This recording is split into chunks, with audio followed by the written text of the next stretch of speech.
Welcome to the Future of Solar Photovoltaics podcast. My name is Vikram Kumar. We are now being listened to in over 91 countries. We're getting a tremendous following in the utility scale and engineering sector, in solar, in batteries, in EVs, in grid connection, specifically in solar EPC, O&M and development. Today I've got the absolute pleasure of having one of the best O&M specialists in the industry with probably close to 40% market share in large-scale O&M, following on from Mr. Clark Frost yesterday and the Heathcote Holdings team, who are one of the major contractors from Cleveland Solar Farm. So today I've got the absolute pleasure of welcoming Mr. David Mack to our podcast. David, welcome. Good to be here. Thanks for having me. Fantastic. Do you want to start by introducing yourself, by speaking about your early life, your background? Yes, no problem. I'm David Mack. I'm the CEO of a group of companies that provide services to utility scale solar across the UK, Ireland and the USA. I began early life being surrounded by renewable energy. My parents, grandparents were very interested and relatively pioneering at the time in supporting wind and then solar, landfill gas off opportunities that were found on my family farm. And I think wind was something that was sort of stuck in my mind from an early age because unfortunately during a fight for a 4-turbine wind project on our family farm in North Norfolk, my mum passed away, and then my dad focused his efforts on making sure that his farm business was working and myself and my other 3 brothers were looked after okay. So it almost felt like a pivotal thing in my life where I thought something my mother and father had wanted to do. My mother was no longer there. My dad had to forget that because he had his other focuses. So I always remembered that, and then once I was old enough to start to think about career options and during my university life, where funnily enough I studied music, not renewable. A slight tangent off into renewable energy, but I started looking at opportunities for wind.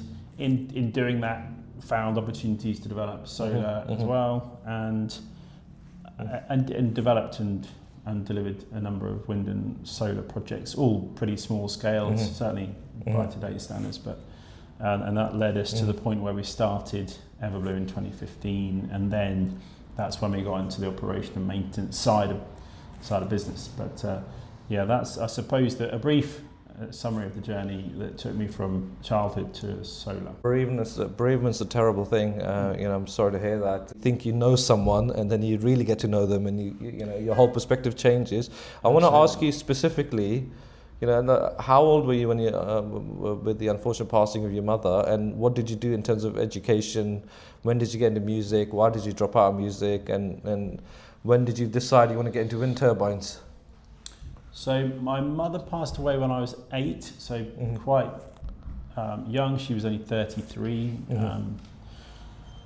And I suppose, as I said, the trigger for me being interested in renewables was that the memory of her and my father pursuing wind. I was old enough at 8 to remember some of those conversations and meetings they were having and their excitement around it. So ingrained in my family history, that was something my mum believed in.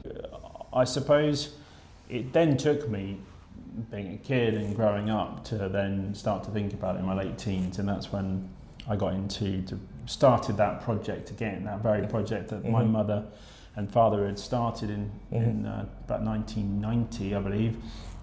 We then started up again when I was in my late teens, as I said, and that sort of stayed bubbling away in the background through 3 public inquiries, 2 High Court hearings. It was a really contentious project for a single stick wind turbine scheme. It's just under a megawatt. Right. And we then did all sorts of other things. Solar, started Everblue, and behind the scenes that was carrying on. And we got permission in, I think, 2020 and built it in 2022. So it took from 1990 to 2022 to deliver a single wind turbine project. But it was amazing to deliver that. and to see it running now, being something that was started by my mother and father, and delivering that meant quite a lot. It was quite an emotional thing to see the cranes putting it up on the day. That was incredible. So 8 is a very, very, very young age to lose a family member, you know, and in fact my company Ventus means wind in Latin, because my idea was to get into the wind business, and and my early experiences were training people to jump out of wind turbines.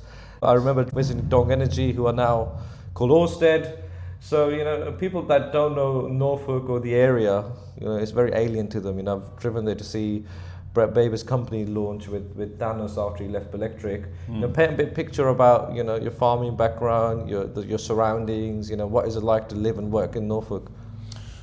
Well, it's sort of inbuilt in me, being out in the countryside in Norfolk.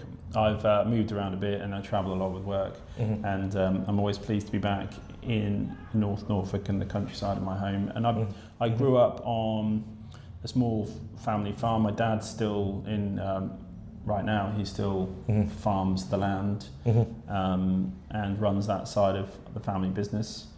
But yeah, it's amazing. Even with the challenges of my childhood, it's an amazing place to grow up. Near, you know, the countryside, the beach, and all of that. So it's somewhere that's extremely special to me, and somewhere that I'm not planning on moving away from anytime soon.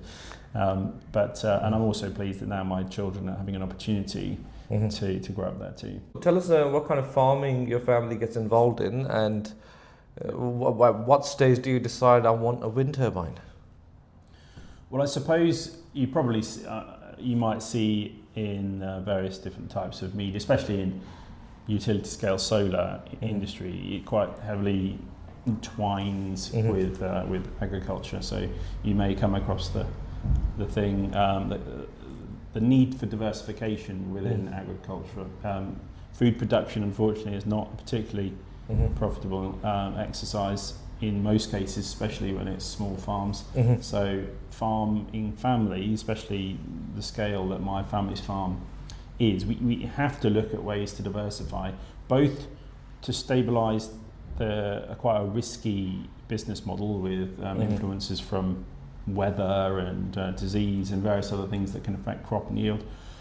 But also, if you've got a family and you want, so it's okay for my father to farm, but on a small farm, that is barely enough income for one person. So my brothers and I then thought, okay, well, we want to develop a business that then grows and is able to sustain us as well as our father and keep that family business going. So we were forced into diversification. And at the time, and obviously still now, renewable energy is a good thing to get into. It's a growing industry. We all believe in what renewable energy can deliver for the country and for the world. So it seemed like a really natural place to start. And we've got other diversifications within our farming business, but they're all relatively small. There's definitely the biggest potential for us and the family, and also the wider community, because as a result of all of the ventures that we've done to diversify, we're now employing local people and bringing employment opportunities to a rural area, which is something that's not often achieved. A lot of employment in our area is either agriculture or tourism, and both of which aren't particularly well paid. So it's nice to bring some industry into that area and to employ people. Fantastic. The reason why I use the football analogy is because when you're a parent on the other side, it's easy to be a backseat driver and to comment. But when you're coaching or playing, you see a different side of it. And I tie this point to NIMBYism, you know, because in a lot of papers you read a lot, you hear a lot of people in the pub talking about, you know, we need to protect the countryside, we need to keep the land for farming. But if there are no farmers in business, who's going to do the farming? Yeah. So we need to protect the countryside, but, you know, how do you deal? Why did you end up in the High Court over a wind turbine? And how do you deal with the concerns about biodiversity and protecting the countryside and not using prime agricultural land for solar?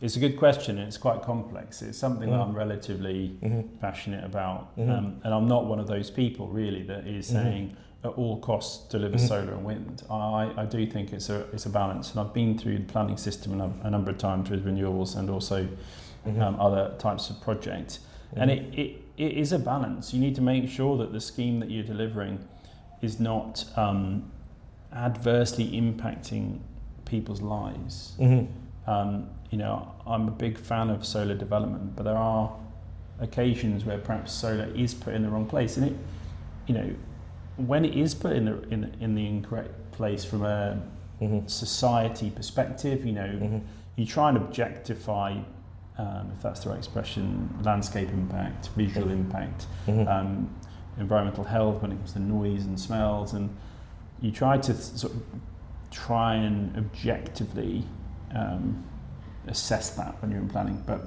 it's really difficult to do, and it's difficult to get right, especially from, as I said, a community perspective. So I'm really conscious of sensitively locating any infrastructure, whether it's solar, wind, or otherwise, because if you don't do it, it creates. I think wind got it wrong.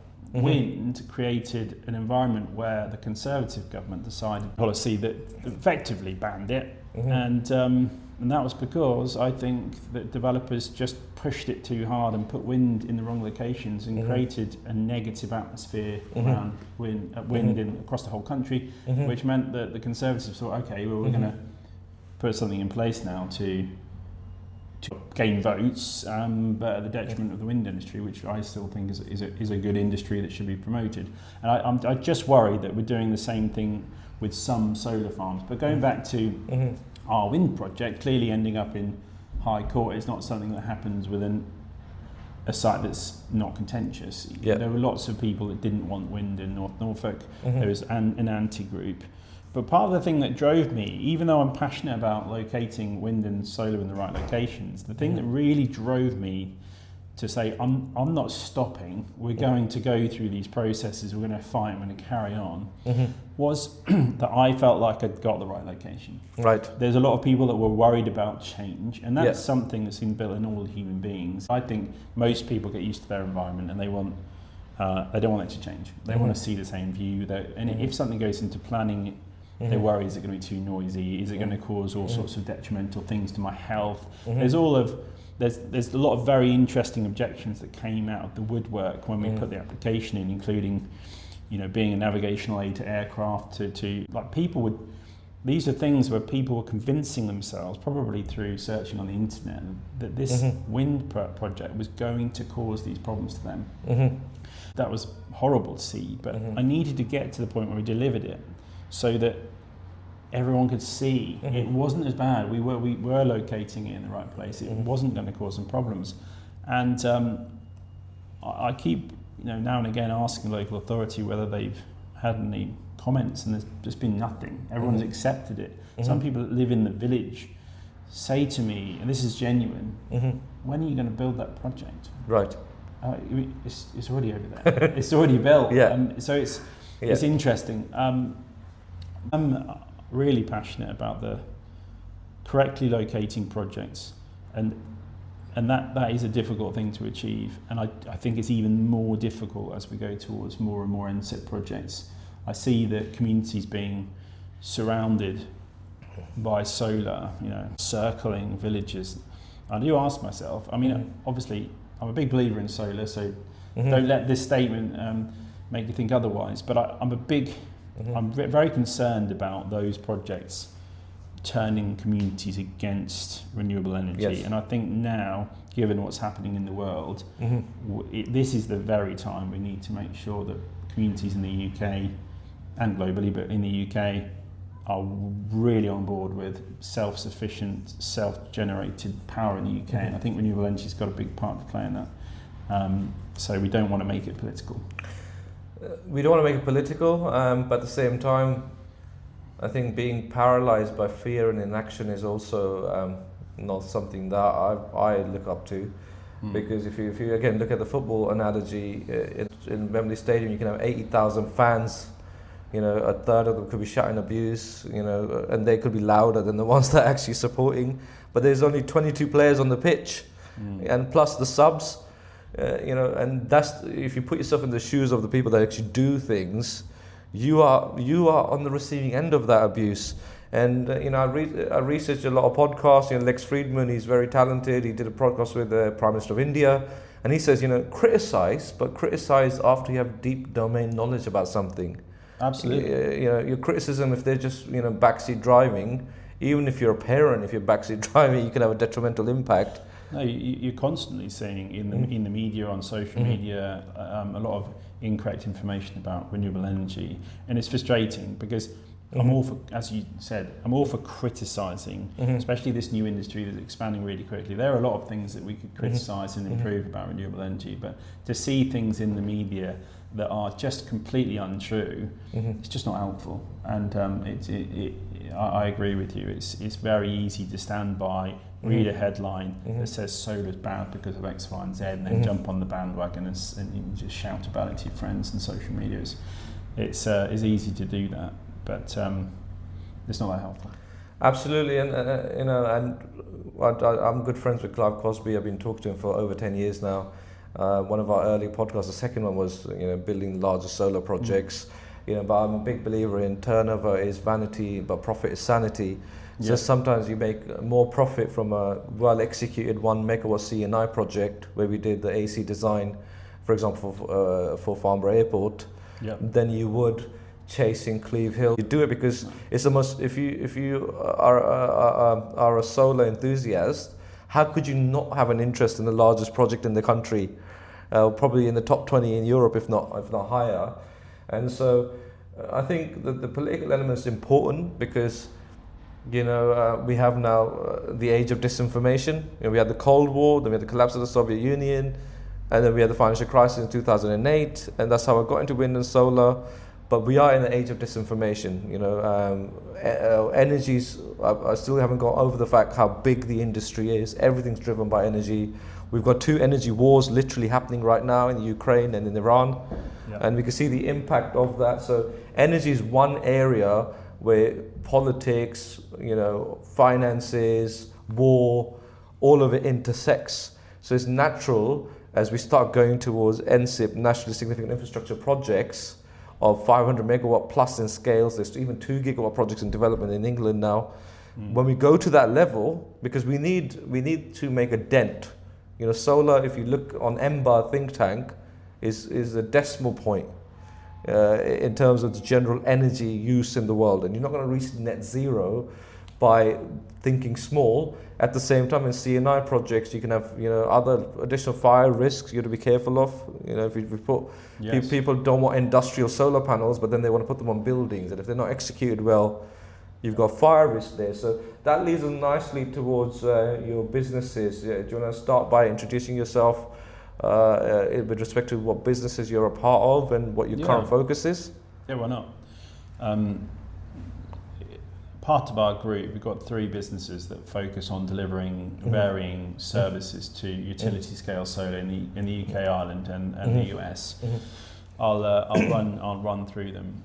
Everblue Solar is an O&M services provider. So we're not an O&M company. We provide services to either O&Ms or to asset managers, owners, EPCs of solar farms, and we cover services like solar module cleaning on scale, land management that can include simple things like grass cutting and herbicide application or weed management, all the way to planning compliance, biodiversity management, plan compliance and scheduling, and working with ecologists to make sure that those things are delivered in accordance with either planning conditions or 106 agreements that are now coming in for the BNG sites.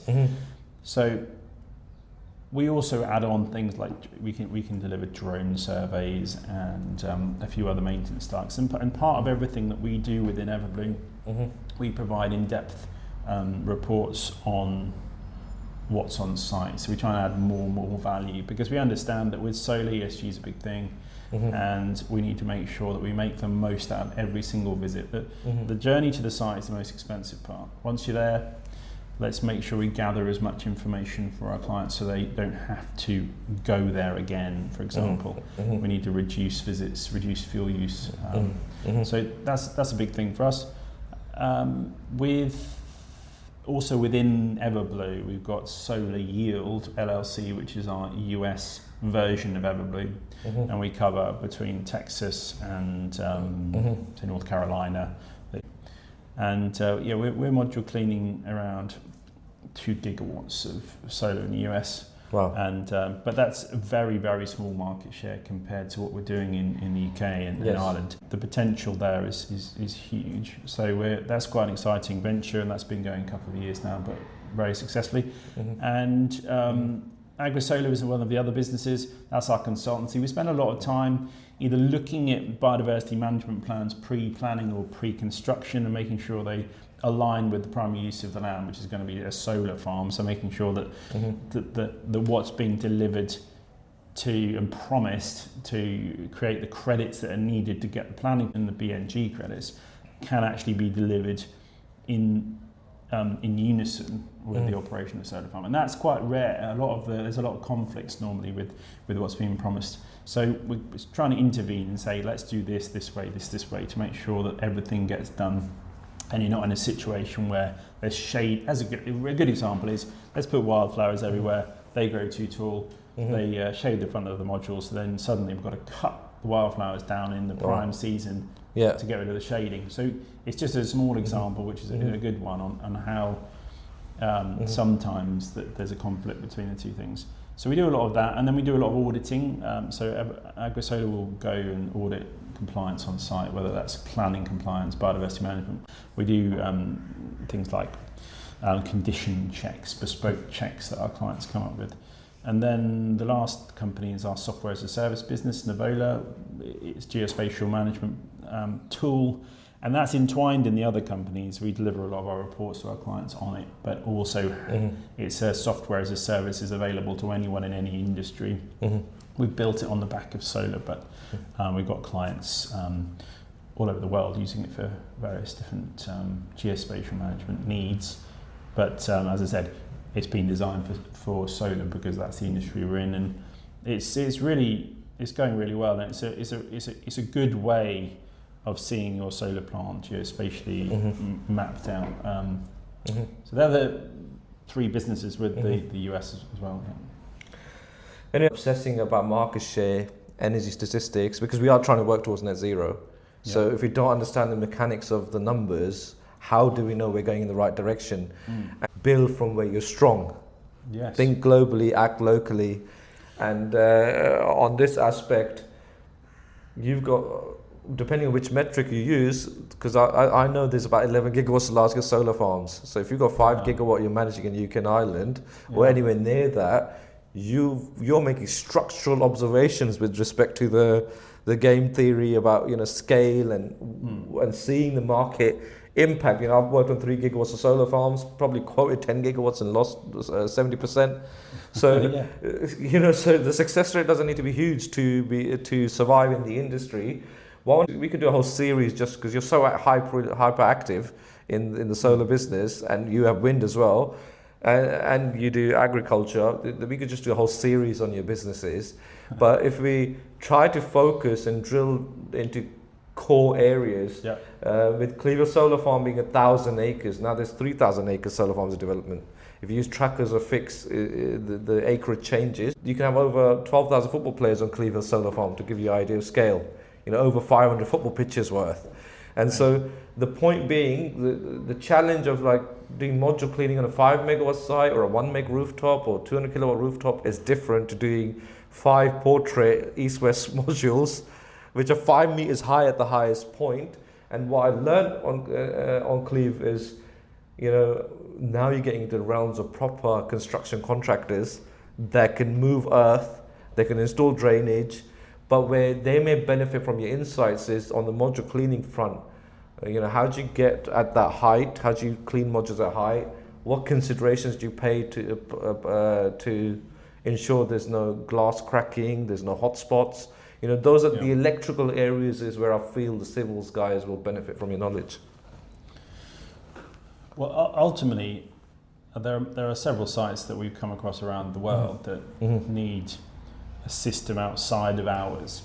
Now, just coming back to the scale of Everblue and our market share and things, that we would and it hasn't been overnight.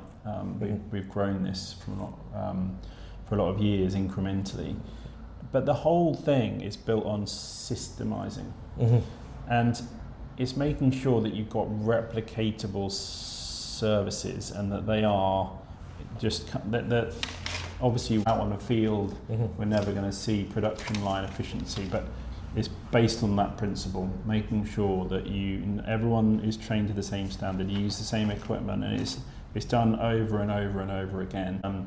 And by doing that, you're making sure that you've got consistent safety, consistent compliance, consistent quality, and that's how we've gained our reputation.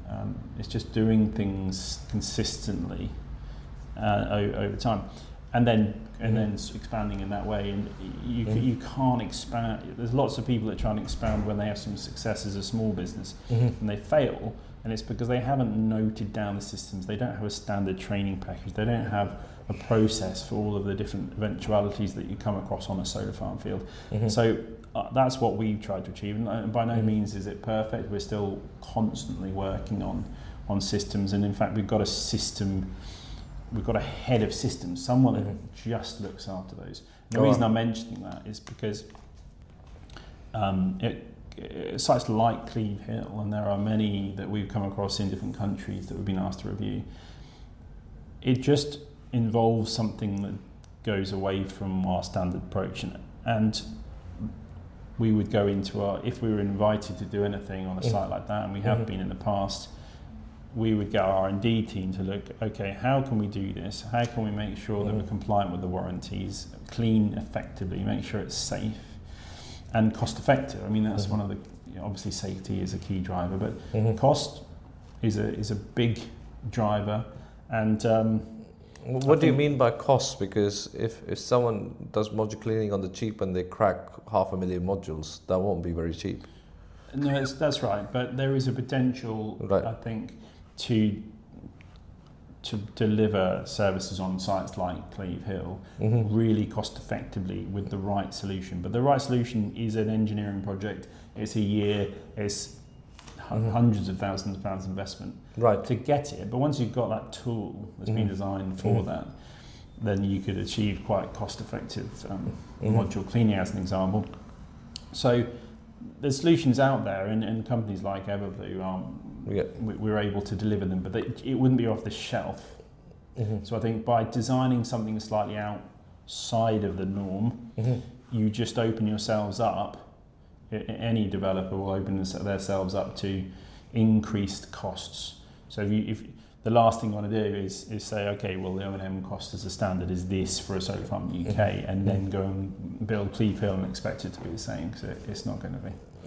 I'll go down my own rabbit holes. I've been doing solar 14 years full time, and I've run into a couple of times at our networking dues, which are very well attended. We have our own network of about 156 people now. 20 or 30 of them turn up once a month, which is great for getting market intel, socializing with people. And I asked myself, module cleaning, how is this relevant to cabling? And then I'm researching with our teams in Switzerland and also some select contractors and suppliers, what are the DC safety risks in solar? And I was amazed when I invested a couple of grand in AI research over the last 12 months, that there's actually been fatalities from module cleaning because it's impossible to isolate modules without covering them with a blanket or some kind of polymer. When the sun's shining, you can have 1,000, 1,500 volt system, which cannot be isolated. So what tools have you developed to ensure people don't come into contact with DC electrocution? Well, I think I'll come on to that, but just generally speaking, one of my concerns around a solar farm is that it's not noisy typically. It's not, as human beings, we have certain things that make us alert. Yes. It's noise, it's movement. You wouldn't run into a gas turbine or a wind turbine. No, exactly. But a solar farm, you've got sheep, butterflies, birds are singing. And it feels very safe. And I often see, which really frustrates me, companies posting on LinkedIn with pictures of primary school children or any children visiting the site, and they're all like lining up and putting their arms along the surface of the modules on a sunny day. And I just think, if that was my kids' primary school, there'd be big trouble. Yeah. But has anyone tested that to see if there's, Does don't do it anyway because of the risk. You'll be safer going in a high voltage substation, which is properly earthed, than putting water on a 1500 volt system. And if there's insulation failure, under the right conditions, you can get a 1500 volt shock. So all of our health and safety team ensure that all of our teams are isolated from any possible leakage within our machinery, so that's all been designed in.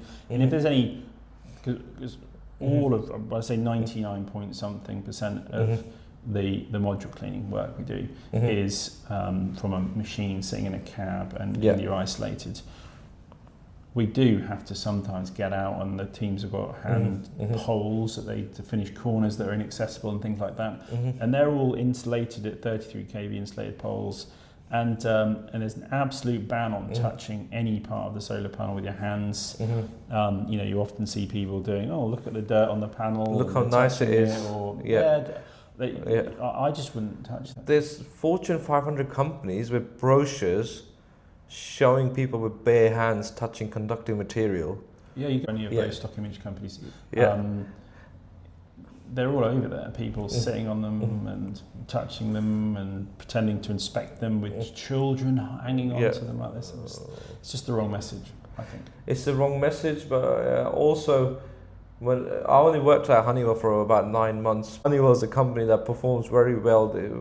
Ex-forces, extremely disciplined.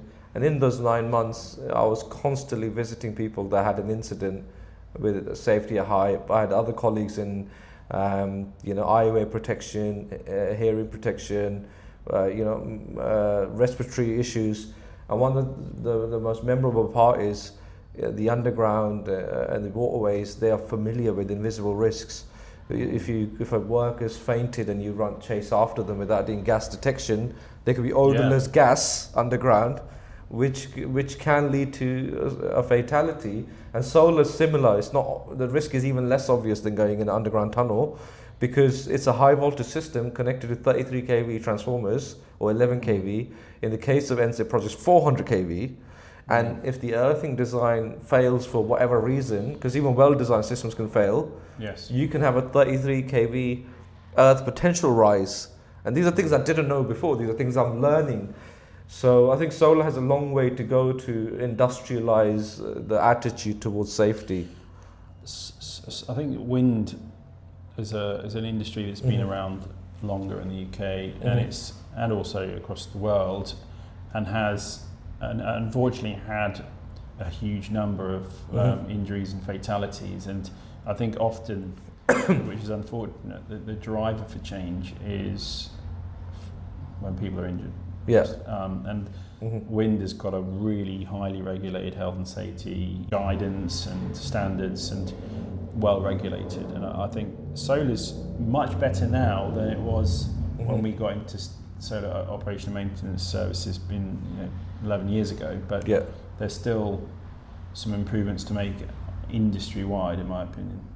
My observation of wind is developed by huge companies like RWE, Ørsted, Vattenfall. These are almost state-led energy companies, E.ON, etc. And with solar, it's very capex heavy, low margin during construction, especially for the EPC. And so you can have a lot of companies that haven't got tremendous amounts of experience that relearn the same issues again, which leads to boom and bust crisis, because then we're very good at going legal on people when the site's not performing, but we want the lowest possible module price, lowest EPC price. And because you've got such a huge market share, how do you deal with these quality risks that arise during the O&M stages? What do you mean by O&M services other than module cleaning that you provide? And what areas could people improve on when they consider developing and designing these sites? Well, from our perspective, and looking at efficiency while on site, planning compliance, safety, the layout of a site has a big impact on how efficient things can be. I mean, the obvious ones are, and we see it sometimes in the UK, but all of the time in the US, above ground cables. they're efficiency killers when it comes to things where you need to travel around the whole site, because Yes. you've got to drive in and reverse out of rows, and a lot of hand management of, say, vegetation or module cleaning has to be done around those infrastructure. So there might be cost savings or reasons why you might use something like an overground cable, but it definitely should be balanced with the probably doubling of costs when it comes to the services that we provide. I visited a solar farm in Spain that we were invited to tender for, and if they'd moved an inverter station cabinet 2 meters, and they had plenty of room, it wasn't a constrained site from a land perspective, they moved that, they would have been able to clean 150 megawatts with one of our machines, would have been very cost effective. But because they put the inverters slightly in the wrong place, it blocked 2 rows. So you could only clean 1/3 with our method, and the rest would have to be done by hand, and that's 150 megawatts. And because the rows are so long, it'd be very difficult to use a row box. You wouldn't be able to get the water to it, so it would be a hand wash. And it's in southern Spain, which means that it's going to need to be cleaned multiple times. So the increased cost within the O&M phase across, say, 30, 40-year lifespan of that project is colossal. So the question I asked you was a bit unfair because it's quite deep, which is, you've got 5 gigawatt of experience, and what could people do differently when they design and develop these sites? Yeah, okay, sorry. And then you said, like in the US, they have above ground cabling, which is not great for getting around the site. That's right, yeah. And then on top of what can people do better? Yeah. It's the promises that developers make of planning, to get the planning over the line, which I can understand that you want to get the rubber stamp to say you can build this solar farm.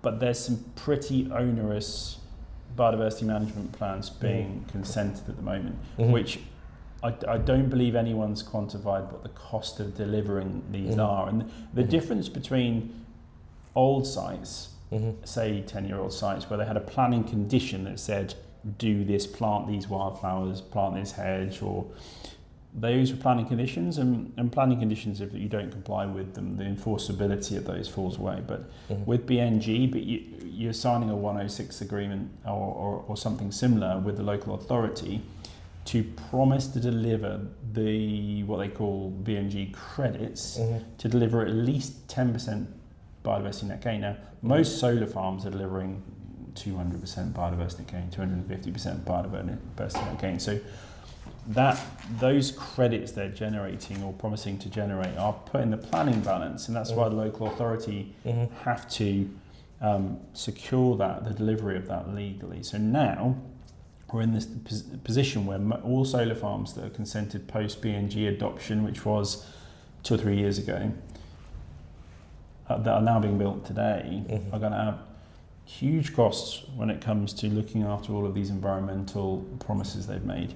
And I think what you can do is consider the operational impact during the planning process to make sure that what you're doing doesn't conflict with the operation of site and isn't going to be too costly to actually deliver, because it's not like before where if you don't deliver it, it can just be forgotten if no one raises an enforcement issue.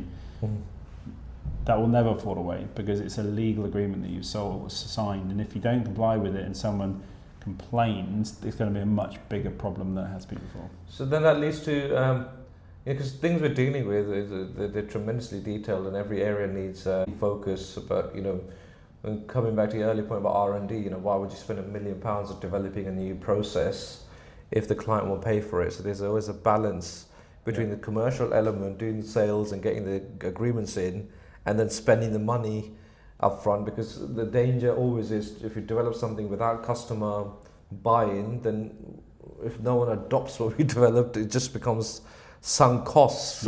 So a lot of people don't do R&D because of that. And so have you thought about repowering? Because a lot of the early solar farms, the inverters will be coming to end of life, and I know also from industry reports there's tremendous amount of transformer failures in the PV business, not because people are doing a bad job, it's just the PV load profile is brand new. We're not used to having DC infrastructure of this scale.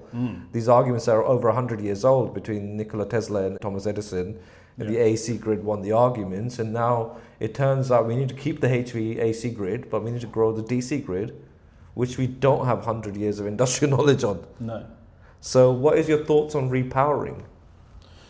Well, the arguably, obviously, a solar farm effectively is the electrical side of a solar farm. But that's the part we don't get involved with at the moment. We don't do any electrical maintenance, any testing. That's left to the O&Ms or other contractors. So we're delivering the bits around the edge that hopefully are equally as important. But they are everything's important. If you don't clean the modules, and the performance drops by 30%, and people are raising funds on 5%, 8% yields, it just defies logic. This is the long-term market rules we need to establish. Yeah, it's really interesting when it comes to discussing modular cleaning as a principle, because there's lots of people that say, well, they're self-cleaning, or that certainly was a message we were getting a few years ago.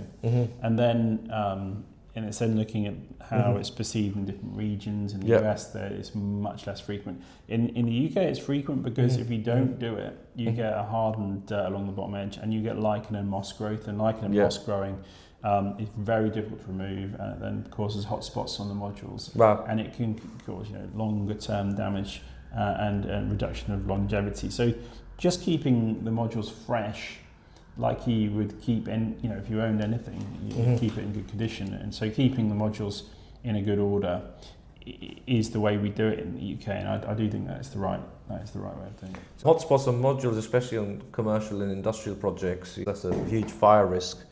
And unlike a solar farm, where if a transformer fails, it might be in the middle of nowhere. There's a fire, you can go deal with it. If it happens on a massive warehouse, some of these warehouses can be several football pitches worth of rooftop space. And if there isn't alarms, there isn't process for monitoring, it could develop into a real life fire. Which no one can switch off. You've got modular power electronics, which is also a developing infant industry. The research I've done over the last 3 years is I've learned that the PV safety is extremely misunderstood. And the reason why I asked you more challenging questions around repowering is because you've written in your notes that you've developed your own solar before. Yes. Yeah, we've there's a sister company to, there's Everblue's group, and then there's another company called Genetech, and that was the beginning of my renewable energy ventures, and that's where the kind of the vehicle we used to develop that wind scheme, and also we've developed a few other small solar farms between 2 megawatts and 14, I think is the biggest one we did. And those have all been purchased by other people and are now owned and operated by them. And we still have operation maintenance contracts, to deliver the services that we provide on those sites, but they're owned and operated by other people. Fantastic. And is there a reason why you stopped developing? Do you still develop solar farms? The last one I did was last year, I think, when it was all it was built last year, I believe. Just time flies by, doesn't it? But right. I think it was built last year. I don't have the resources and time to search for the little pockets of grid and to chase all of the DNOs or to get in all of it. That's too complex for me. We stopped when grid availability became a finite thing.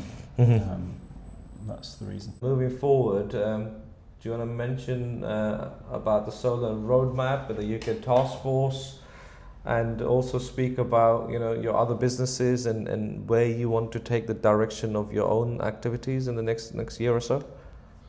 Yeah, it was obviously an honour to be mentioned in the solar roadmap. It's amazing that the people that put that together felt that our story was a story they wanted to tell within within that document. Effectively, the message there, if anyone hasn't read it, is that solar delivers more than just a solar farm and solar renewable electricity. It stimulates local economies.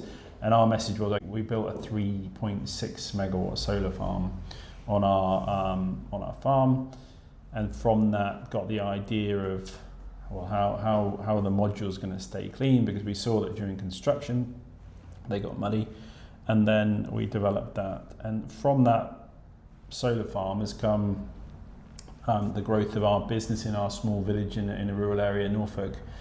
And I think that could be it has been replicated, but could be replicated more across the whole country, where these remote locations that have renewable energy projects are able to stimulate those thoughts of people and generate, and I guess ultimately generate local employment. And as I said before, we employ quite a number of people from North Norfolk, and there are relatively limited opportunities for careers there. It's very focused on tourism, sort of the catering industry, farming and fishing, all of which are great place to be, but they don't necessarily offer a range of opportunities and I suppose salaries that perhaps other industries might earn. So might deliver. But you invest in mental health support services. Do you want to talk about what that is and how do people benefit from it and who it's for? Yana is a mental health charity. They support rural workers that often work in isolation. Yana supports rural people with mental health issues, and it's close to us because all of our staff work in the middle of nowhere. I mean, everyone knows most solar farms are located in the middle of a field all over the country, and they do work in teams, but they're not necessarily always together. They're doing different things, so I think it can be quite isolated. And obviously within our company we do the best to support our teams, but within the wider rural world, you've got farming and other people on solar farms and lots of different industries where people are working alone. So I think Yana, we believe is a really good charity to support, and it's something that's close to us, and we want to make sure that everyone has someone to call if they need it. And I don't think it's not necessarily just for rural people. You don't call up and they say, "Are you rural?" Are you rural? Yeah. But that's where it started. But the irony is now, isolation's become not only because I've been in field sales and sales engineering for most of my adult life, and one of the reason why I get along with a lot of RAF, Navy, Army people is it's not an easy thing if you're always in a family environment, in school, in university, in a workplace. Yeah. To spend long hours in isolation on your own. And now with COVID, people working from home more, everyone was in jacuzzis, not everyone, but a lot of people, celebrating, wow, I'm working from home. Then suddenly they realize 2 years later, they're tremendously lonely. And kids that were studying from home were told to go back to school because you can see the impact on people. There's definitely some anxiety around it. Yeah. Yeah, absolutely. And it's really important that we interact as humans. It's a really good thing. I think without it, you can struggle. So Yana is a brilliant charity, and obviously encourage everyone to take a look at what they do. So we support them. I don't judge anyone with mental health. I was surprised as I was driving to Manchester University with my daughter listening to Alex Ferguson's autobiography, because one of the biggest things he dealt with was loneliness. Because he thought, I'm Alex Ferguson, Sir Alex, I'm always in company of people, but people were so afraid of him, no one would go to his office. So you think you know someone, and Network Rail has a great advert about this. Have conversations with people, check in on others, and in terms of coming to a conclusion, what do you think is the future of solar photovoltaics, And more importantly, what kind of people do you want to work with? Good question. So solar voltaics, the future, I mean, it's obviously an extremely good source of renewable electricity. It's a reliable source, and we can predict it, and so I think we will continue to successfully integrate solar within our industries, and that's not, and within our country, within our energy network. I do, obviously we work in utility scale solar, but I don't necessarily think that's the strategy at the moment is the correct one. I do think that there should be a real emphasis on self-delivery, whether that's a business or your own home. I think there's a lot of infrastructure costs that come with maintaining and balancing a grid, and if you generate it locally, whether that's a private wire system on a housing site or whether that's your own solar on your roof or in your garden, I really think that's the first step. Everyone should be looking at how they can deliver their own power, and they should. I know there are incentives for people to do that, but I think it perhaps should be publicised a bit more and incentivised a bit more. I think it comes with a caveat of making sure these things stay maintained, because there is a risk that you invest in something that someone's sold you as this amazing setup with a battery, but then there's no maintenance, that falls away, and you're then reliant on the grid again. So there's a little bit about maintenance. I think that straddles all of solar for me as we move forward into the future, is making sure that it's maintained correctly on a private or commercial basis or a utility scale basis. I don't think the maintenance has been nailed yet, and therefore we've got to get that right before we start calling it national infrastructure. And within the context of what's happening within the world, solar is a brilliant opportunity for the UK to be more self-sufficient, and we should be doing that. But should we be blindly building hundreds of solar farms without looking at pushing more localised generation, more private wire projects more? I don't know. I'm not sure whether we've got the mix right now, but I certainly think it's has an exciting future in this country. A lot to think about there. My personal view is, I share a similar career journey to yourself, which is I started my business to focus on onshore wind, and it pretty much got banned, and offshore wind favours larger companies, so it's difficult to get involved with that unless you have a yacht, not a yacht, but a massive sea wind turbine laying vessel, or if you got, even for the cables, you need subsea cable laying vessels. So I'll go into solar, not to be green, but just because I needed work. So I'm actually focused on the business end of things, and I think anything done badly goes wrong. Whether you're building a house or a data center it's a power plant at the end of the day. And if people don't pay attention to longevity, because pension funds are investing, they want 25-year, 40-year returns. And if the site is failing within year 2 or 3 and there's not enough budget for O&M, there's going to be an issue. And I think whatever people think, rightly or wrongly, the Brexit referendum was very divisive, and the industry sort of fell off a cliff edge in 2017. But we are a small country every country is a small country in the general scheme of the world, but we're not the largest country in the world. And solar's now, I'm amazed. The reason why I've stuck at it for 14 years and expect to spend my career in solar is because I'm amazed as to the potential. There's 3 terawatts of solar installed worldwide. 1 terawatt of that, over 1 terawatt of that is in China. There's countries like Netherlands, which are smaller than the UK, have overtaken us. Spain, you can understand, they've got more sunshine. Italy, you can understand. Germany, it's not a lot warmer than ours as a climate, has over 100 gigawatts of solar.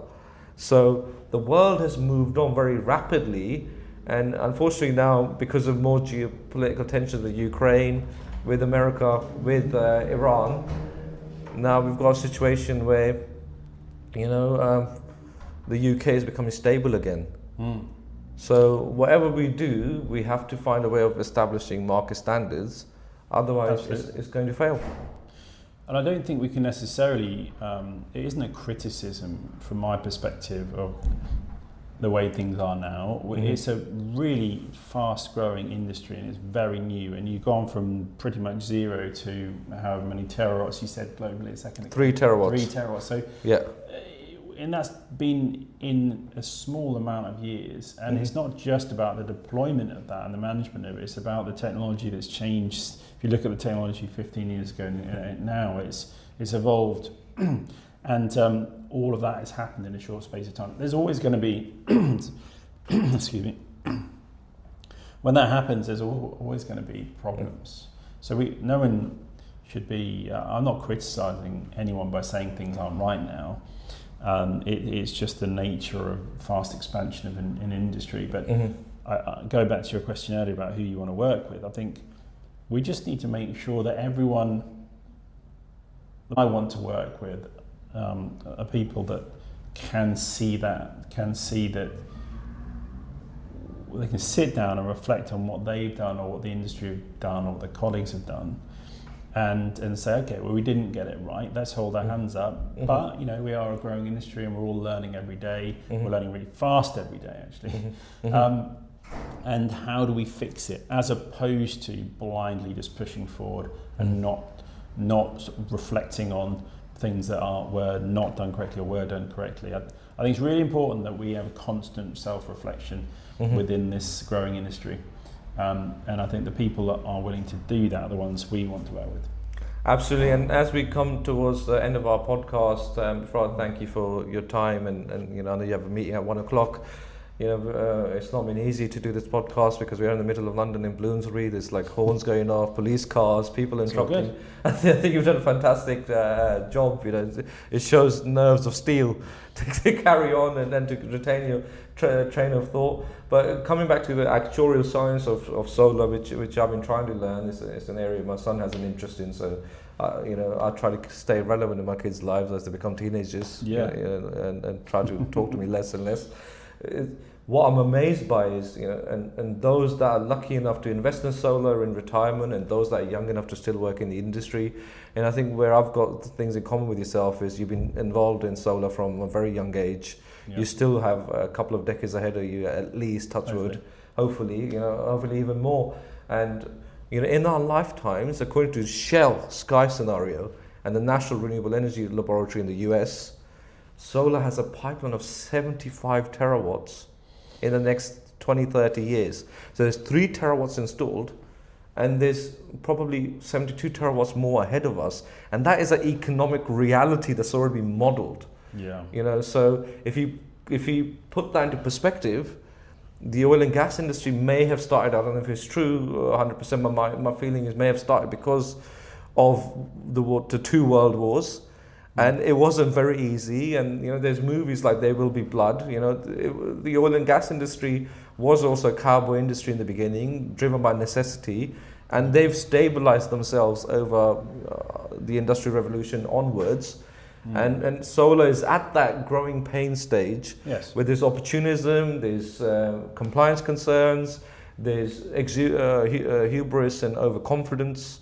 The proud fall harder than the weak. If you go build 1 million solar panels without a design, we're going to have problems.